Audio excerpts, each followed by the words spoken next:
نشوف مع بعض كده مثال عملي سريعا عن ال MCP. واللي ما يعرفش ال MCP في فيديوهات كتيرة بالأخص بالعربي شرحها بطريقة مفصلة ايه ال MCP وازاي بنستخدمها.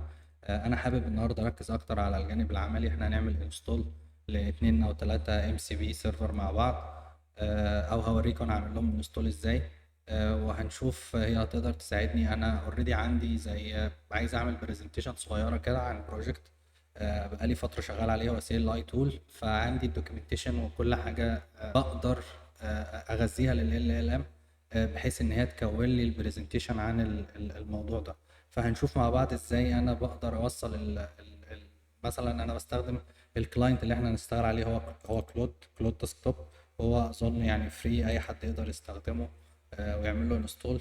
هو مش فري فور تشارج، بس عندهم فريميوم او يعني تقدر تستخدمه. ممكن يعني اليوسج مش كبير قوي، بس سهله يعني.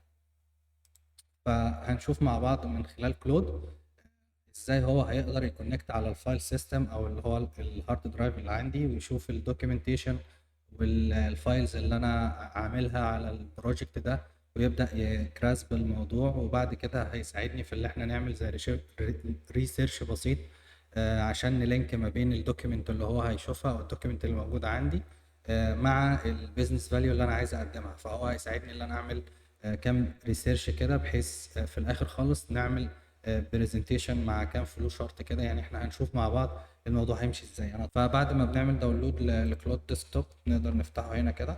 خلينا من ال 3 بارز دول نروح على فايل، السيتنج. لو انت طبعا مش شغال بالام سي بي او مش عامل انستول لاي واحد، هتلاقي الليسته دي فاضيه. بس انت بتيجي هنا من الايديت كونفج دي، ويفتح المكان اللي كلود معمول له انستول فيه. وعايزين احنا الكلود ديسكتوب كونفج ده نفتحه في اي تكست اديتور. انا عندي الفيس كود فبفتحه في الفيس كود. طبعا دول السيرفرات اللي انا عامل لهم انستول وبستخدمهم يعني كتير. اللي هنتكلم عليه دلوقتي اللي هو الفايل سيستم، ممكن اللي هو الفاير كرولر كمان. فعشان نعمل لها انستول بقى، انا وريتكم ازاي بنجيب الفايل ده من هنا من كلود.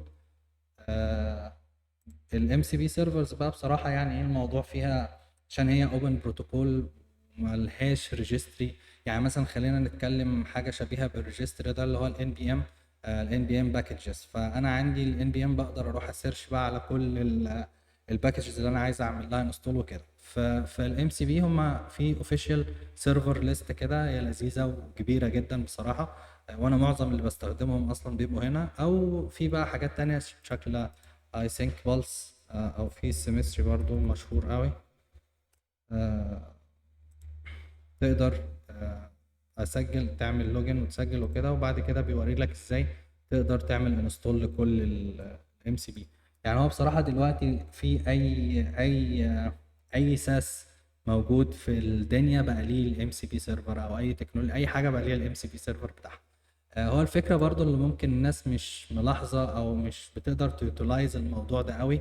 يعني مثلا طب ما انا اقدر اخش على الفاير كرولر نفسها، واقدر اعمل او بريبليكستي او حاجه زي كده، سوري في اللانجوج بتاعتي. فبقدر ان انا اخش على التولز دي وتعمل لي السيرش اللي انا محتاجه. يعني ايه الفكره اللي انا هعمله من الكلود ديسكتوب مثلا. فبيبقى البيج بيكتشر للموضوع اللي هو انا من مكان واحد او من كلاينت واحد. بيبقى عندي كده زي ما هم كاتبين هنا برضو، عندي كذا يو اس بي بورت. فبدل ما اروح لكل ابلكيشن او لكل ساس ابلكيشن لوحده، اقدر من مكان واحد بس اكلم دول كلهم واخد المعلومات اللي انا عايزها، بحيث تكون لي او تعمل لي الحاجه اللي انا محتاجها في الاخر. وهو ده المثال اللي احنا هنشوفه دلوقتي. فطبعا الليسته هنا كبيره. انا مثلا محتاج كستارت، انت محتاج الفايل سيستم. فهتيجي هنا على السيرفرز. فين الفايل سيستم؟ هنا هتلاقي الطريقة، وفي كذا طريقة. يعني في ناس أو أنا برضو كنت بحبذ لو شغال بحاجة تانية غير الكلود، لو في كود مثلا اي اي ايجنت زي كيرسر او كلاين او روكود.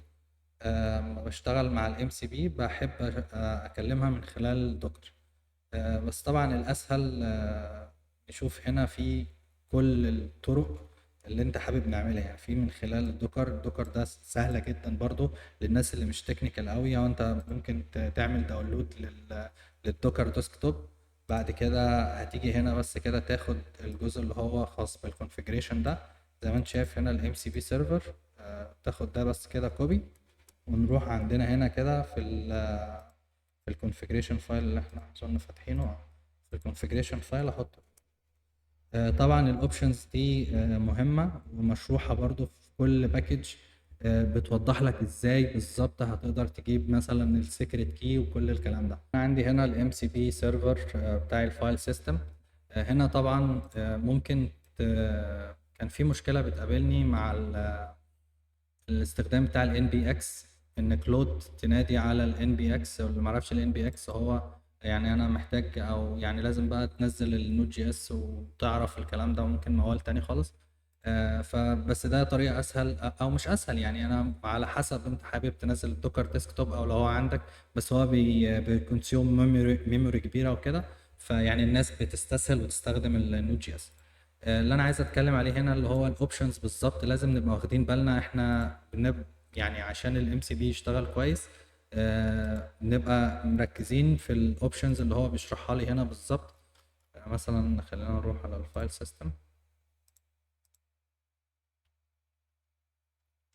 فطبعا اللي انا محتاج اقرا طبعا هو بيقدر يعمل ايه بالظبط، او التولز اللي هو موجوده عنده. ودي الاوبشنز اللي انا بقدمها له. احنا مستخدمين الام بي اكس، فهو بيقول هنا الالاود دايركتوري. اي دايركتوري انت عايز يبقى ليه اكسس عليه لازم تحطه هنا في الاوبشنز عشان يقدر ياكسسه. طبعا انت لو عندك الان بي اكس والدنيا ما قابلتلكش مشكله، حاول تستخدم الكوماند اللي هنا ده الاول. لو في مشكله ممكن تستخدم الكوماند ده، ترجع للفيديو وتستخدم نفس الكوماند ده. هنا بس انا مستخدم السي ام دي ده اللي هو التيرمينال العادي. اول ما يفتحه بيروح ينادي على الان بي اكس، وبعد كده يضيف الاوبشنز اللي هي الفولدرز اللي هو بيقدر ياكسس. وطبعا احنا هنستخدم برضو الفاير كرولر. هيبقى محتاج مننا اي بي اي كي. ممكن برضو نخش على الويب سايت ونعمل ريجستر وكده. وبرضو الام سي بي سيرفر بتاعه الفاير كرولر شرحة برضو احنا نقدر نعمل كده ازاي. وبرضو موجود البريف سيرش لو انت حابب، او استخدمت البريف سيرش قبل كده. وفي برضو حاجات كتيرة بريبليك مش هقول اسمها. موجودة برضو لو انت بتستخدمها. سميثري برضو هو زي ريجستري كده. اتكلمنا عنه يعني في الاول. تمام. احنا ممكن عشان بروسيد، احنا زي ما اتفقنا تاني كده نركاب اللي احنا عملناه. انا من الكلود ديسكتوب السيتنج اتاكد ان انا عندي آه كل اللي هو الفايل سيستم معمول لها انستول وراننج. برضو اما تعمل اي تشينج، دي مهمة برضو اما تغير زي ما اتفقنا كده. الفايل اوريدي مفتوح. اول ما تغير اي حاجة هنا اتاكد ان انت عملت سيف، واقفل كلود ديسكتوب او اعمل له ريلود. يعني الافضل ان انت تقفله خالص وتفتحه تاني عشان يقدر يشوف التغيير اللي احنا عملناه. احنا عندنا الفايل سيستم راننج، والفاير كرولر اللي هنستخدمها برضو راننج. خلينا بقى نبدأ البروجكت. الفكرة بتاعت البروجكت ده يعني برضو عشان نبقى عارفين ايه هو، ونشوف كلود هتقدر تستخدم المعلومات دي كويس ولا لا. هو سي ال اي تول معتمد على الرو كود. الرو كود ده اي اي ايجنت شبه الكرسر كده، بس بيقدم لي ميزه مختلفه شويه عن الكرسر. مثلا اللي انا بقدر احط المودز اللي انا عايزها او اعرف مودز مختلفه. يعني فالابلكيشن ده مخصص للرو كود، بيعمل مودز كده يتكلموا مع بعض بطريقه ممكن بروفيشنال شويه، او اللي هي بتحاكي الكونتريبيوشن على الاوبن سورس ابلكيشن، بحيث بقى كل المشاكل اللي بنشوفها في الاي اي ايجنتس عموما بقى زي الهالوسينيشن، ان هو مش عارف الكونتكست اللي احنا بنتكلم فيه لو البروجكت كبير. ده اوف تراك. ممكن خلينا نركز اكتر في الكلود هتستخدم المعلومات دي ازاي وتعمل لنا البرزنتيشن. فاحنا هنيجي هنا نقول له البروجكت موجود فين. ايه الاسم الكبير ده؟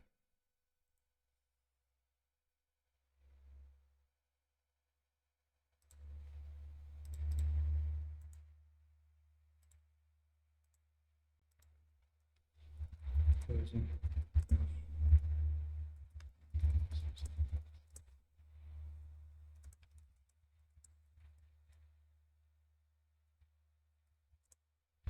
using the file system MCP. I want you to access project files, grasp all information it contains, especially how we set up, especially what the project is about. You can find this information in the memory bank folder, and also how the modes work together in the workflow, and how we maintain the project context throughout the workflow execution. بس خلينا نبدأ كده.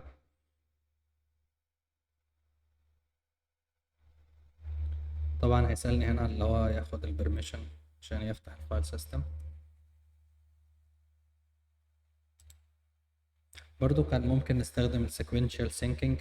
هي طريقة بتخليه ممكن يتكلم مع نفسه شوية كده، بحيث ياخد كذا فكرة أو كذا منظور للمشكلة أو للحاجة الريسيرش اللي هو بيعمله.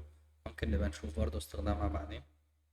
يعني هو طبعا أنا اللي مقدم له المعلومات دي كلها، سواء قدر يبقى aware بالكونتكست يعني ويفهم الموضوع بالظبط. عندنا اللي هو البوميرنج تكنيكال ليد والسوفت وير اركتكت والسينيور والكود ريفيور والجونيور. طب هو عارف بقى الحاجات دي بتشتغل مع بعض ازاي؟ تمام. So the business running. طبعا انا بحاول برضو اقول له البيزنس فاليوز اللي انا بفكر فيها، بحيث في الاخر خالص نساله او نخليه بقى يعمل لنا برزنتيشن. هو ده اصلا اللي انا عايزه منه، انا مش عايزه يقول لي المعلومات اللي انا مديها له تاني يعني. فخلينا برضو ايه يعني ياخد الفكره كلها اللي انا عايز اعملها، وبعد كده نشوف هنوصل لايه. اوكي. which makes the agent safe token size through the different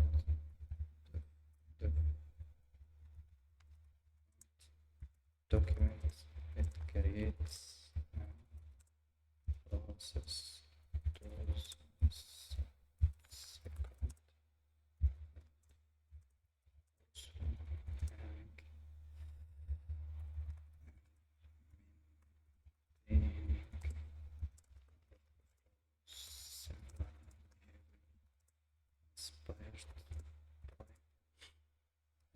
trunk based development source contribution guidelines. حاجة تاني يعني خلينا برضه نشوف.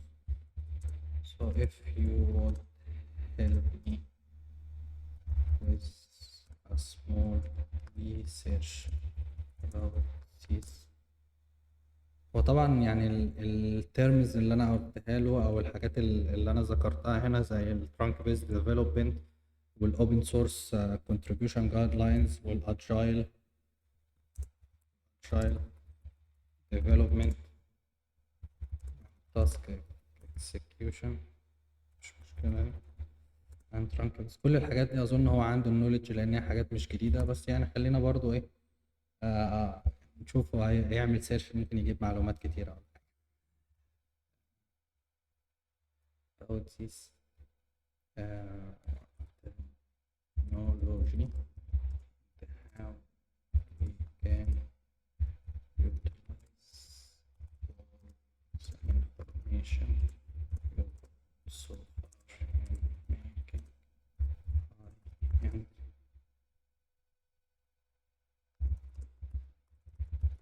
elegant presentation.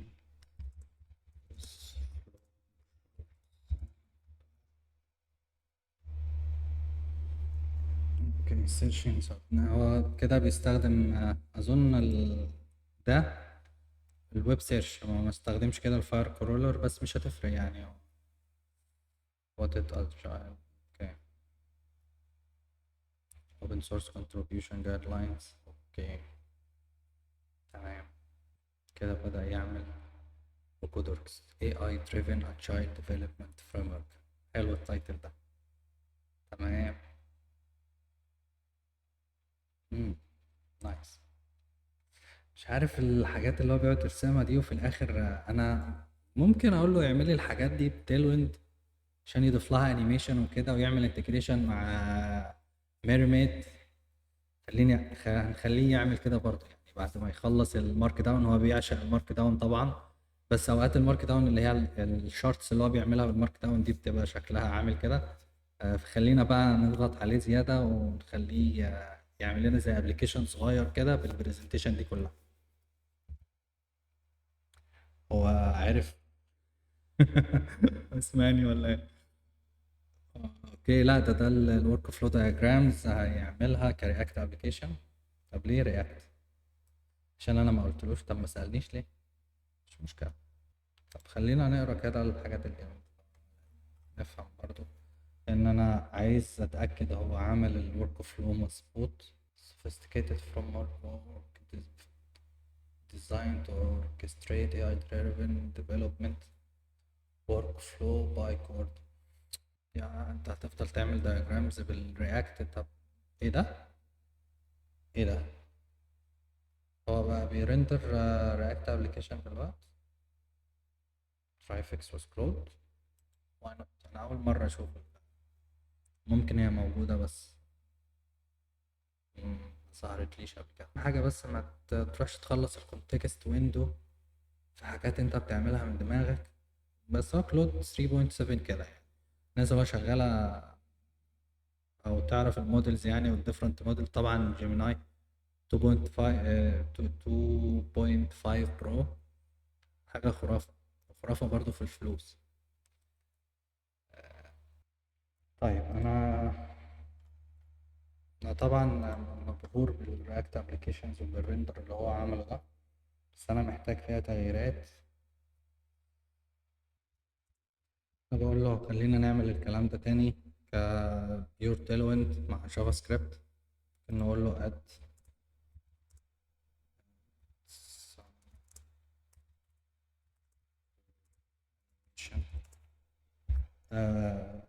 وبرضه along with Marimade for creating professional charts with three showcase execution between notes. Make sure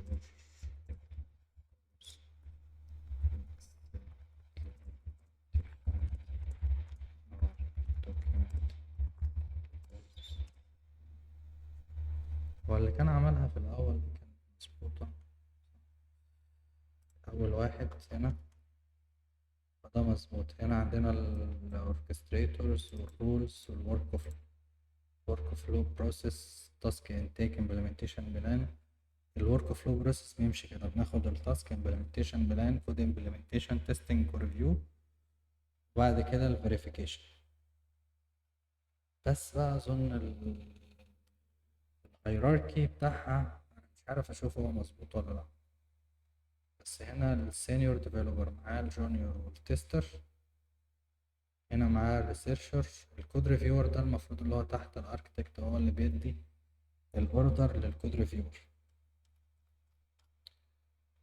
اوكي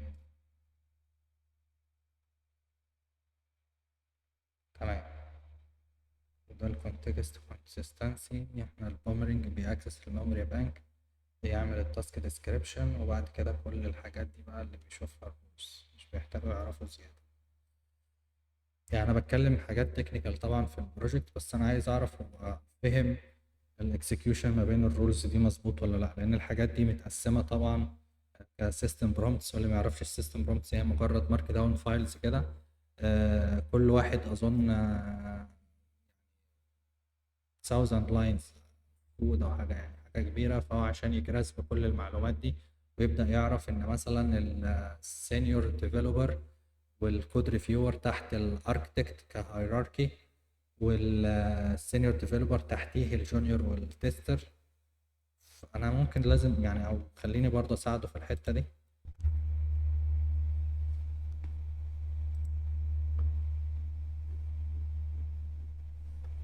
هيأكسس الفايل سيستم تاني بحيث اللي هو هيعمل فولدر زي ما احنا اتفقنا. بعد كده هيروح يكريت ال HTML. اوكي. هو ليه بيعمل كلاسز وفي الاخر قلت له استخدم تيل ويند؟ مش عارف هو ليه بيعمل كاستم ستايل، بس مش مشكلة. هو ما عملش سيرش على الميرميت، فأظن برضو عشان هي حاجة يعني مش محتاج إن هو يعمل سيرش عنها. هو أنا ما قلتلوش يعني انستراكتيف، ما اديتلوش انستراكشن اللي هو يعمل الكلام ده يعني مخصوص. فهو عنده اوريدي النولج، فمحتاجش إن هو يعمل سيرش. لو طلع ايرور في الكود هنخليه يعمل ريسيرش على الايرور ده. بس انا وقفته عشان يعمل فولدر لكل الحاجات دي، سوري فايل لكل الحاجات دي، فما يخلصش الكونتكست ويندو. يعني ده بيحصل كتير في الريد والرايت يعني.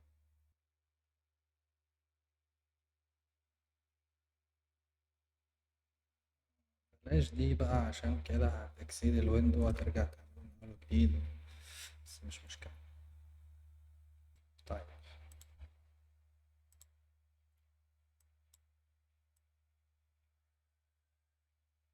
نعمل حركة صايعة. هناخد كل اللي هو كان عايز يعمله جنريت ده، نحطه له ايه هنا كده. هو كل دول سكيب كاركترز يعني، فاحنا ممكن نمسحهم كده وخلاص، ونعمل سيف كده ونقول له بقى ايه read the file ويبعت لنا الباقي. edit all the content you generated till line 499.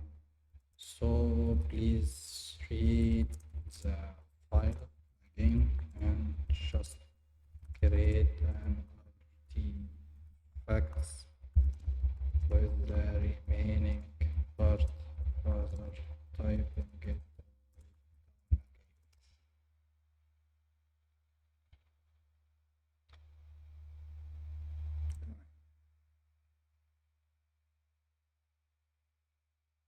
نايس.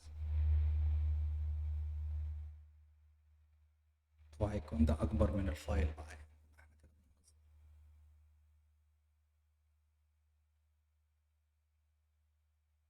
بس انا سألته برضه اللي يعمل برزنتيشن كاملة، والموضوع يعني برضه الاكسكيوشن بتاع الرولز دي زي ما احنا اتفقنا كده، الموضوع مش ستريت فورورد يعني. أو مش ستريت فورورد، وهو اللوجيك متقسم على كذا دوكيمنت. فهو عشان يجمع كل ده في فايل واحد او index HTML. بس طبعا بالنسبة لي اسهل، انا مش عايز ابلكيشن كامل عشان حاجة زي كده، في الاخر هعرضها في فيديو واحد. Shall ready it can compare the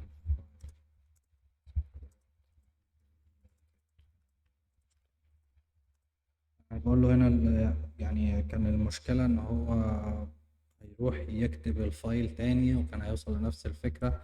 أظن هو كان الفايل 800 لاين والكود اللي فيه كتير، عشان التيل ويند وكده كلها كلاسز. فعشان يروح يكتب الكلام ده تاني هنفضل في نفس اللوب يعني.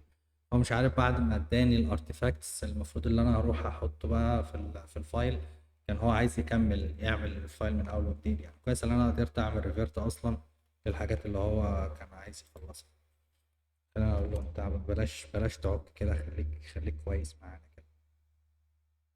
رد عليا الرد I apologize you are absolutely right. ماشي يعني. تعمل ريد. اوكي. the file looks perfect. next. اظن بقى كده لو فتحته انا في اي براوزر هيشتغل يعني، صح؟ ايه اللي حصل؟ ايه ده؟ blank page we have an error. مفيش error. ايه البلانك page دي؟ هو هو في حاجة في البيج بس مش ظاهرة. خلينا خلينا نعمل حاجة كويسة. خلينا نشوف حاجة كويسة كده مع بعض. هو عنده باين البوبيتير او خلينا نشوف كده. آه فيجما مفيش بوبيتير ولا. خلينا نستول البلاي رايت. تمام. والبوبيتير البلاي رايت هتبقى اسهل. نشوف ايه اللي موجود أصلاً. اوكي. بوبيتير موجودة بس لو موجود البلاي رايت هيبقى اسهل. بلاي رايت براوسر يوز. مش بحب البراوسر يوز دي. بلاي رايت اوكي. خلينا نستول البلاي رايت. خليه هو يفتح البيج اللي هو عملها ويشوف الجمال اللي هو عامله لنا ده ايه سبب. اوكي. ناخد ده كده كوبي. نيجي هنا على ال MCB. نضيفه هنا بلاي رايت. انا يعني عندي ال NBX كده زي ما اتفقنا مبيشتغلش، فانا باخد ده كده كوبي اروح الجزء ده كده. تمام سيف. هنيجي بقى هنا ايه نقول له انت تمام كده ريح شوية. اوكي.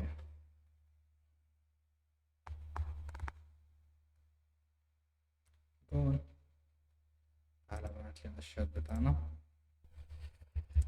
can you use. خلينا نشوف هي موجودة بس الأول ولا لأ. البلاي رايت موجودة دي. موجودة اهي. مش ظاهرة في الليستة ليه. ماشي. البلاي رايت MCB to open the index.html page. figure out why it shows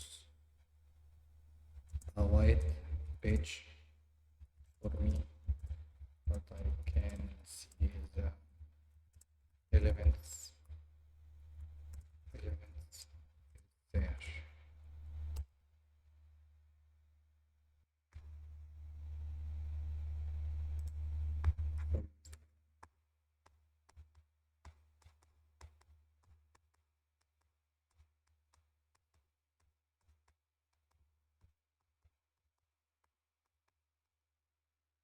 الجمال اللي انت عامله.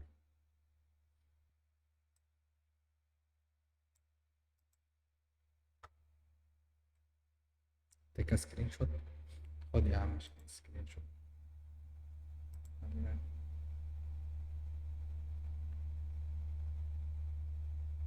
ونشوف لو في اي كونسول ايرور. ماشي. نعمل الشغل. get visible content. مفيش اصلا اي visible content.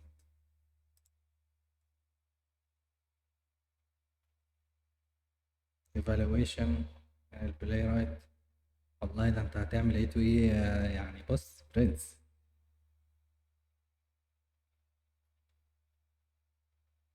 اوكي خلاص انت مش هتعمل evaluation للبيتش كلها يعني.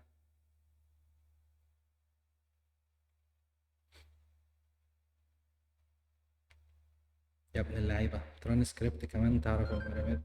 طب استنى انت لقيتها executed JavaScript. تشيك في الميرميد is loaded results type myriad loaded. Nice. Okay, I have identified the issue. The problem is a myriad diagram in the HTML. When the page is loading, the myriad library is trying to parse diagram syntax, but it encounter error. طيب انا هنا هوقف لان الكونفرزيشن دي بدأت طويلة واحنا كده معانا ايرور اللي هو البيج طبعا بلانك. ف احنا هنكمل في ويندو جديدة وهنبدأ بقى ايه من فاحنا هنبدأ في شات جديد كده. هنقول له احنا already working, have the application working, you can quickly view using playwright MCB, وبعت له الاندكس. Check why Mermaid JS charts are not loading. Also, before you do that, you should do a quick search on the latest Mermaid JS library using Firecrawler, so you can scrape some data on how to fix it correctly using. مش اظنش بقى يعني بلاش نقول له sequential thinking عشان كده هيصعب الموضوع شوية. ما اظنش ال sequential thinking مناسب في الجزء ده. فخلينا بس كده هو يعني يشوف البلاي رايت، يفتح الصفحة دي عشان يشوف المشكلة ونبدأ يحلها. آه، بس أظن أنا عاكس الكلام، يعني أنا عايزه لا also before. طيب أوكي، خلينا جون أعمل بس فيكس للكلام ده. أوكي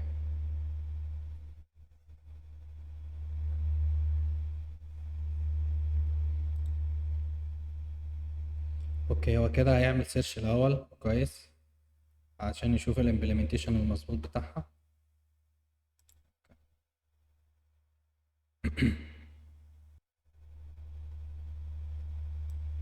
تمام كده هيبدأ يشوف الايشو اللي موجودة عندنا.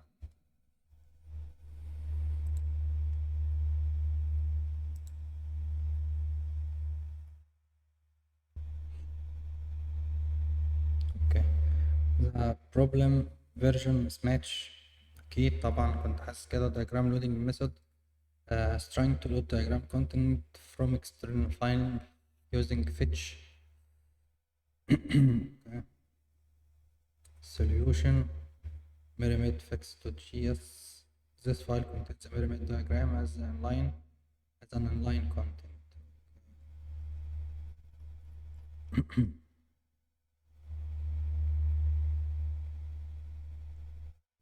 old text to new text edit file. Okay. Okay, sorry. Continue using the edit file, but don't rewrite the whole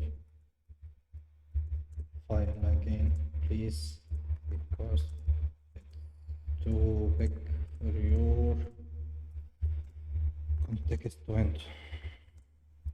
So if the edit file didn't work for you, let's I can help putting the correct code together.